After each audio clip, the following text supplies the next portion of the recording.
Well, good music coming up your way, but we have to take a look at the first interview today. And on the Rise Today launch, we are joined in studio by quite a number of very, very good artists and academicians, if I may use that word. Well, it's all about incorporating hip-hop and academics. This sounds interesting because these things actually don't go hand in hand. You know, people have that mindset that hip-hop artists are guys who are into music and they're free spirits and don't actually have anything to do with academics. But people in studio right now who have joined us are actually here to tell us that this is not true. They'll be having an event later on, which they'll also tell us about, and we'll get to know more, definitely. So, welcome, guys. Thank you so much for coming. Thank you for having us. Yeah. Well, I think we definitely have to start with introductions. Sure. Yeah. What's up, Nyami? My name is Simon Jege. Yeah. I go by the name Skipper Mistari. Uh-huh. I'm a rapper, a poet, a ghostwriter, and a photographer. Wow. Yeah. Lines photography, I can see lines that. photography. Yeah, well, thank you so much for coming through. You could pass the mic. My name is Dr. James Pope from Winston-Salem State University, where I study the socio-political thought and cultural behavior and resistance around the African world. Okay, my name is Lydia, Uh-huh. but my stage name is Elness, which is an abbreviation for Lioness. And I'm a poet, I'm a recording MC, I'm a performing MC, and I'm also a hip-hop cultural specialist. So whenever questions around hip-hop arise up, then they call on people like us to make those clarifications. That's awesome. Hello, Jesse. Hi, I'm Mateshe. My name is Dr. Mateshe. No, you already know. Yeah. I teach music in this particular institution. I have researched quite extensively on the issue of hip-hop. Actually, that formed my PhD thesis. I would have wanted to be also an artist like them, but I was born earlier than hip-hop, so I went to Zilizopendwa. Yeah. But I'm glad you're hosting us. Okay, thank you so much for coming. Do you have a song, a Zilizopendwa song? We are here to talk about hip-hop. Okay. So you will invite me to come and sing Zilizopendwa. Yeah, so I think we'll start with the lady, courtesy calls. I think, please tell us about your art, as simple as that. How is it being a poet out there? Challenges, why come up with the name Lioness? I think it's really, it stands out. Not everyone calls themselves Lioness. Yeah. Well, the name Lioness actually is because of the nature of my lyrics. Uh-huh. They are hardcore, and so they sort of come out like a vicious lioness in the jungle. Now, as far as hip-hop is concerned, you see, my poetry is in Sheng mostly. Mm-hmm. Sometimes I do it in Swahili, sometimes I do it in English because of the different audiences that I perform with. And you find that when you do it in Sheng, the people in the Swahili spheres, they'll think that, they look at it sort of like we're trying to corrupt Kiswahili, you see.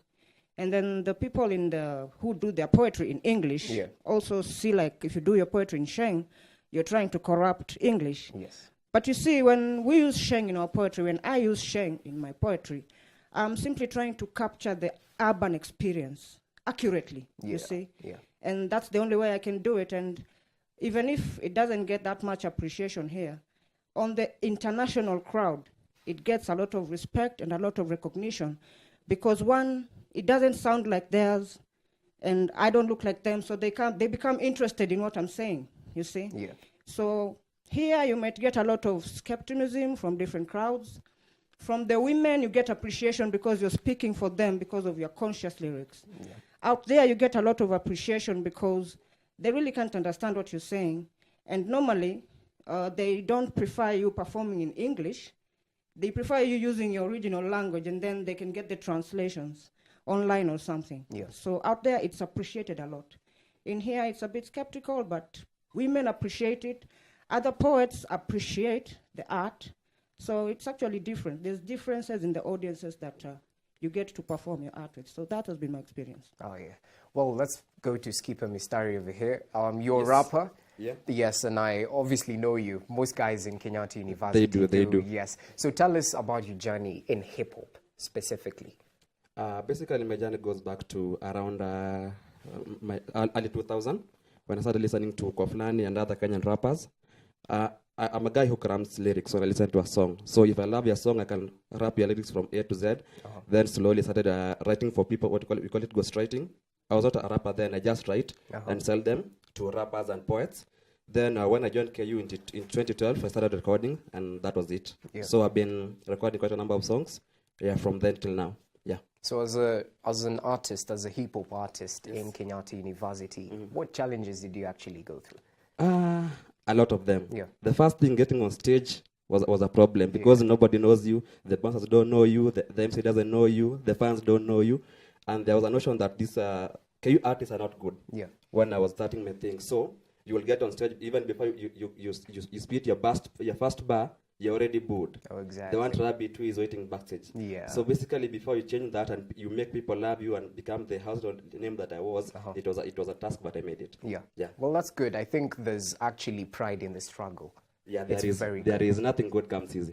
Definitely, it shouldn't come easy. Yeah, true. Yeah. So let's go to Dr. James right now. I think we just had you a doctor, and I know most people are wondering, what does this have to do with hip hop? So please let us know why you're actually here and why the incorporation of academics and hip-hop, because this rarely goes together. Yeah, it's a very interesting question, but I think in listening to the artists, and one of the things that I think is important is that if we think about artistry, it's the reflection of real life. A lot of times when we become academics, we kind of remove ourselves from real life, and we study things from afar. So the importance of understanding the connection between hip-hop as artists representing a certain experience and academia is to get a frame of reference that can actually provide a broader perspective, a deeper perspective on any issues that the hip-hop artists are rapping about. If my colleague here is rapping about women's issues, men need to understand that as well. And we need to be able to provide a framework to be able to move across different times and spaces and things like that. So I think that it becomes very, very important in that particular context. Yeah. The knowledge production, a lot of times we don't understand the importance that what hip-hop artists or what artists are doing is producing knowledge. Yeah. And they're using culture to kind of get that knowledge out to more broader spectrum. Yeah. Well, on to Dr. Mateshe. I think as a resident doctor, and you've just mentioned that you did your thesis on hip-hop, I think artists who actually come out and produce content that actually tells the youth or anyone in particular to follow this type of way, and they're talking about vices that we should actually avoid, like corruption, like all that, don't actually get the airplay they totally deserve. They usually play down. Why do you think that is happening? I think just say it's an issue of the attitudes that society has shaped around this thing called hip-hop. Yeah. We were sharing in the boardroom about the kind of messages that they bring out. Yeah. They start from love, they go to violence. I remember one of the pioneer groups of hip-hop in Kenya was Kala Mashaka. Yes. And if you combine the two, Kala was money then. Mm-hmm. You know the way Sheng keeps evolving. I don't know what they call it now. And Mashaka was the problem. So they were simply telling, and they resonated very well with the ghetto people, because that is the problem they were facing. Now, when it comes to issues of corruption, issues of politics, issues of the economy, I think it's society that has locked them out. Yeah. And most importantly, the media has locked them out, because the media wants something that will sell. Exactly. Of course, there's an example that came in a few minutes ago. The media finds it easier to sell twende tukawake kule Nairobi, something. I had it somewhere passing. I don't have it in my collection, but they want to hear wekamu. They want to hear that kind of. It is easier to sell than someone who comes to tell you, let us all turn out and vote on 8th in rap. Yeah. I mean, it sort of like skips. It seems to skip the beat. So it is the attitudes of the media and the attitudes of society. We seem to think this young lady and this young man, whatever time they open their mouth, whatever is going to come in is not supposed to be in this society. It's supposed to be on another planet. But yet, if we interrogate them further, these people have very, very serious messages to society. Yeah. Yeah. I'd like to talk to Lioness. Yes. Dr. Matesha has just mentioned the fact that media actually gives airplay to music that is not, if I may use the word, content-oriented. Have you actually gone through this, and what do you think is actually the solution to provide music that people will want to hear, not necessarily talking about ladies or talking about alcohol, but talking about real issues that people face? Actually, a few years ago, I did a hardcore gospel song. It was actually a gospel song. And when I took it to this presenter, he was like, your song is so tight. I mean, it's the tightest song I've ever had. But I'll play it at midnight. You see? Wow. Why was that? Because he was like, it's too hardcore. And the message there is too forward, So I was like, I can't play it at 11. So you see, I mean, I'm like, who's awake at midnight? Yeah. To listen to you talking about your conscious stuff, you see? So, but thank God for social media, because then the social media fraternity is bigger than local stations. So we shouldn't really focus so much on these local stations. They have been bureaucratic since time immemorial. But the social media has changed the way we sell our music. I can sell my hardcore music to more people than I would have if I would like take my music to the local stations. Yeah. Though we do appreciate them, we do appreciate the kind of music that they appreciate, but social media has, things like Reverb Nation, there's sites like Mdundo where, you can actually get our music. If you can't listen to it on radio, you can download ringtones, you see? Yeah. So social media has changed it all, actually. So we shouldn't complain so much, because even if your music doesn't play on the local stations, there are other channels where you can get your music out. There are other channels where you can get your poetry out there. So it's really not a huge problem, as I can say. We shouldn't focus on it so much. Because not everybody in the world listens to Kenyan stations. People listen to also other stations, and our music is playing in other stations in Europe, in the US, you see? Yes. So yeah, we may have that problem of the media locking us out, but then the social media has brought in an alternative channel to market our music. That's okay. On to Dr. George right now. Simple question. How can hip-hop actually help education in Kenya? Wow, that's a huge question. Yeah. I don't know if we have enough time to deal with that right now. But one of the ways is like I said before, is looking at it as a production of knowledge. And if we're talking about the academy, and we're talking about the academy in a global sense, a lot of times we're locking out artists such as these, but also globally, because what we're trying to do is to control knowledge, to control what people know, to control how people know. But as my colleague said here just now, is that utilizing the other avenues of production. So I think that one of the ways is to really kind of appreciate what the artists do on a human level. Human activity creates cultural production. So I think that what ends up happening is that we have to start to appreciate it, but also to see that there's a historical and ancestral genealogy of this. This is not new. There was different phases of this that was operating specifically throughout time and space. But I think if we look at those points of continuity, then we can start to see the importance of academia, hip-hop, but also how it produces and pushes it the way that we know. Okay. Skipper Mistari, Yes. I think as a youth and an established musician right now, content in Kenya, I think the demand actually determines the supply. True. Especially among the youth. True. So as a youth right now, do you actually think that rapping about poverty, about the problems we're facing in society, will be able to actually impact the lives of each and every youth who are used to listening to songs like Dr. Matesha said, Twende Tukawake? Yeah. Yes, I believe every music has its own market. Yeah.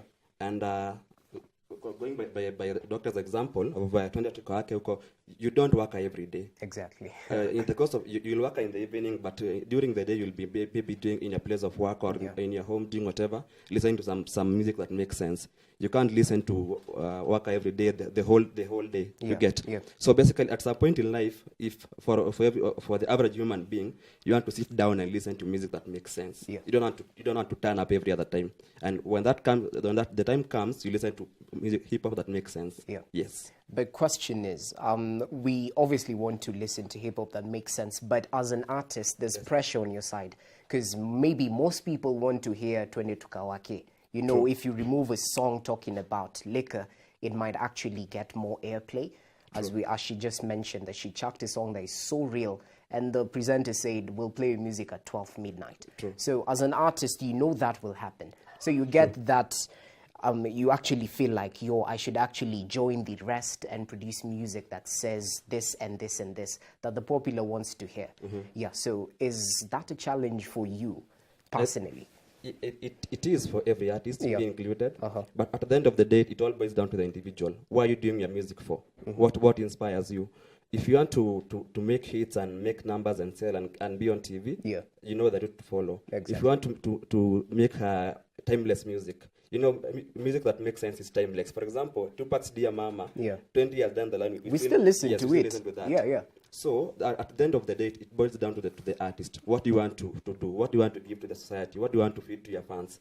Because there's something for everyone. Yes. So if the artist comes with a mindset of actually impacting lives and sending this message out to society, you will actually get to produce content-oriented music. Yes, I know of other artists who do the same thing. They're not even on TV or even on radio. But if you come to my place and they play with you with their music, people always ask, "Oh, no, Kenya," because their music is so good. I don't even go far. They are KU students. I buy their albums. I buy their mixtapes. I go to their shows because they are so good. You should bring them here. I don't know why. I will. I will. The likes of Django, De Niro. Yes, I know them. Good. So let's talk about the event that will be going down. I think Dr. Mateshe is best suited to actually talk about it. Please inform us about the event that will be happening and what to actually expect from the event. The gist of the event is actually what we have been talking about here. What you said is like mixing oil and water, because no one has ever thought about hip-hop and the academia. So this is more of a sensitization a forum, having presenters talking about various aspects, various strategies of how we can bring this together.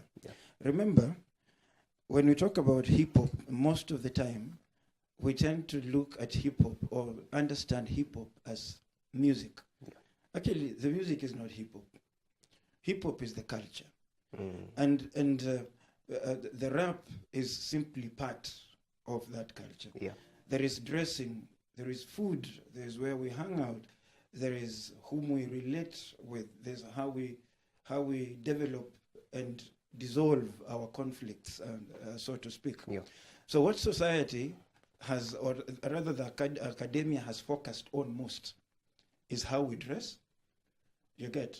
They have a problem of how the ladies have, nowadays, I say them, the tumbo cuts. Or the entire part of the body is actually out. They have a problem. How the ladies, the gentlemen, the trousers are somewhere down here. They start looking at a lost generation. And in that perception, they lose the music. So they don't focus on the music. They focus on the personalities. They focus on our characteristics every day as artists in that. So what the event is meant to do is to say, look, there is space.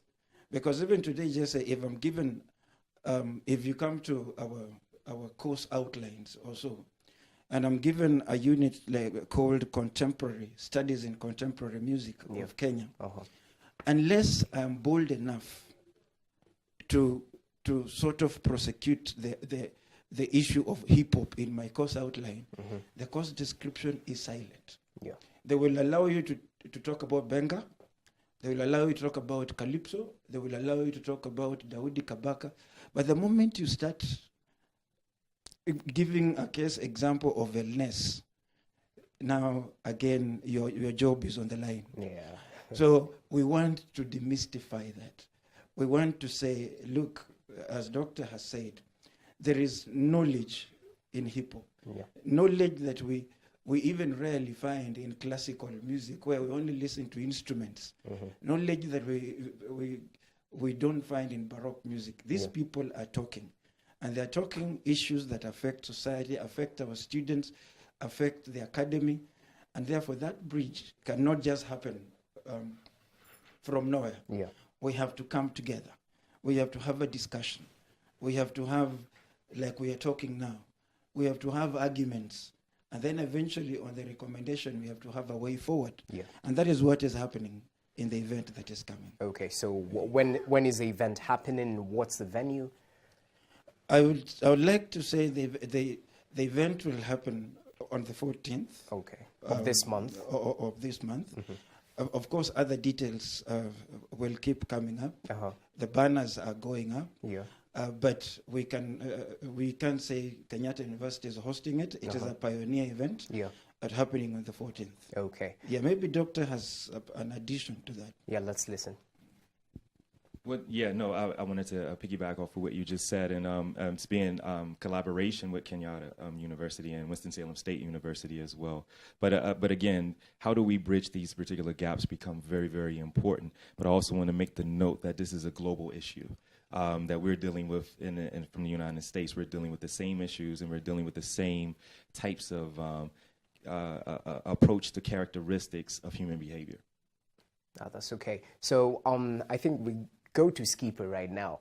We've heard what the event is all about. It's all about hip hop and incorporating the academics and actually taking a keen look into hip hop music. Yes. Not just the image guys portray, sagging, Sijui IJ, and then skimpy dressing. Not all of us sag. Yeah, definitely. Yeah. I can see you're sharply dressed. You look quite good. So I think we've known when the event will be, 14th March. I'm pretty sure we saw a poster running on the screen right now at BSSC, and it starts at 8 a.m. Yes. But right now, I want to actually take a look at Skipper, the artist. Okay. Yes, give us something to actually judge you on, if we might, content-oriented.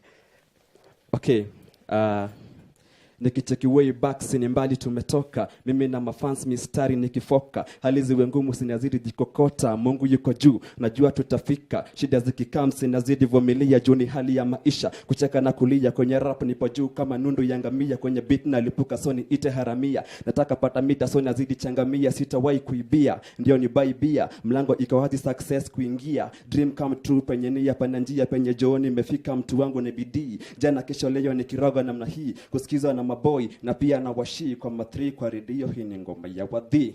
Well, he's a fast rapper, I must say that. And there's content. Nimesikia nundu ya ngamia pahali.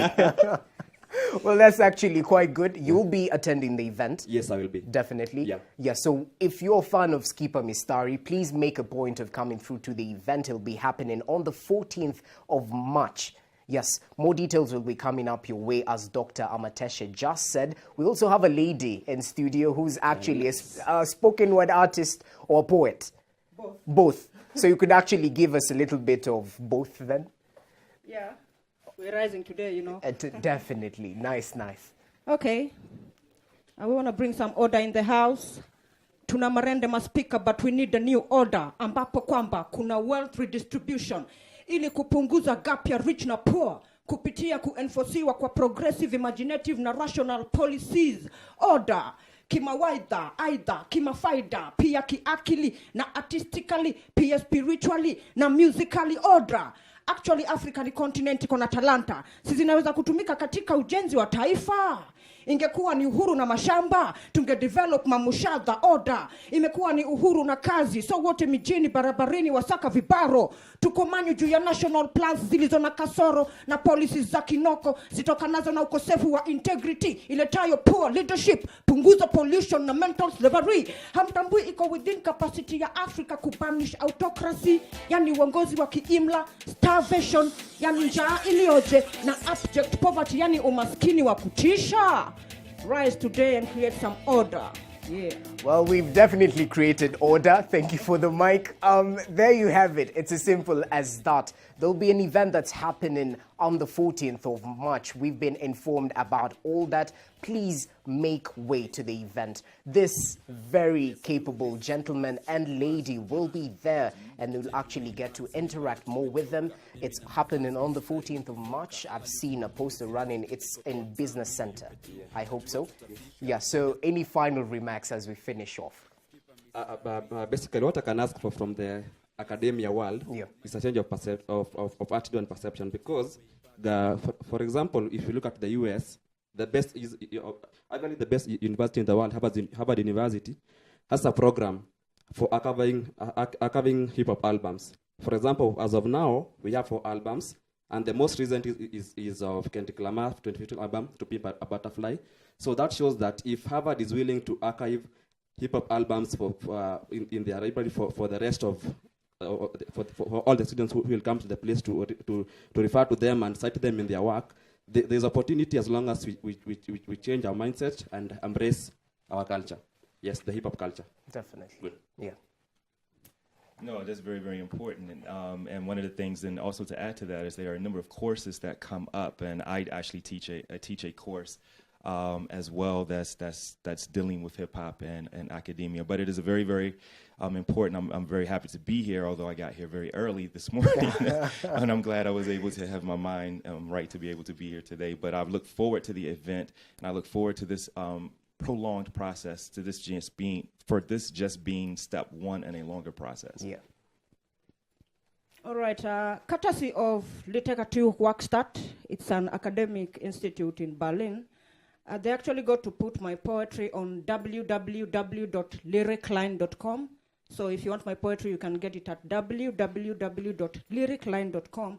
And this just shows that the literature world out there, the academic world out there, is embracing hip-hop, because through them we got involved in a translation project where German poets were supposed to translate our Sheng poetry, and then we, the Kenyan poets, we translate their German poems, you see, and those were academic guys. So if we can have more of such in the academic institutions in Kenya, then I think we can have an embrace of hip-hop and academia. Definitely. Yeah. Thank you, Jesse. I'd like to point out that if you get to the libraries, if you get to the internet, there's loads and loads of literature on poetry. People are writing about it. Yeah. Of course, in Kenya, when I was doing my research, it was very difficult to get, apart from something on Wikipedia, which I don't rely on. But you realize the other communities, the international world is writing about it. But that literature rarely, unless through application, rarely steps into the classroom. But they'll tell you about the history. They'll tell you about the patterns, the rhythmic patterns, and that. And so, therefore, time is ripe for us to look at that. And in conclusion, I'd like to say the Makerere University tried, I think 3 years ago to be specific. But they were responding to a need. And now we have a problem of diminishing students of music in our campuses. So what Makerere did is to mount certificate courses and pick Our Lady and my gentleman from what they term the street, and bring them in to teach stuff like songwriting, teach them how to play an instrument or two. But it was not to develop hip-hop as such. Yeah. They were trying to raise numbers to remain relevant as a department. I think we have to transcend that. We have to just, the way we do traditional music, the way we do classical and everything, we have to engrave hip-hop and all its manners, all its as a culture into our academia. And it will be a rich addition, I can tell you. Wow. Content-oriented. It's all about bridging the gap between the hip-hop industry and the academia. So if you're really interested in this, and you should be, please make way to the venue, which will be, the event will be happening on the 14th of March. I think the venue will be here in Kenyatta University Business Center. More information will be coming up your way. So thank you so much for making time and actually coming to sensitize us on the importance of bridging the gap between hip-hop and academics. Thank you so much. Well, we now take a short break. We'll be back with more. Do stay with us.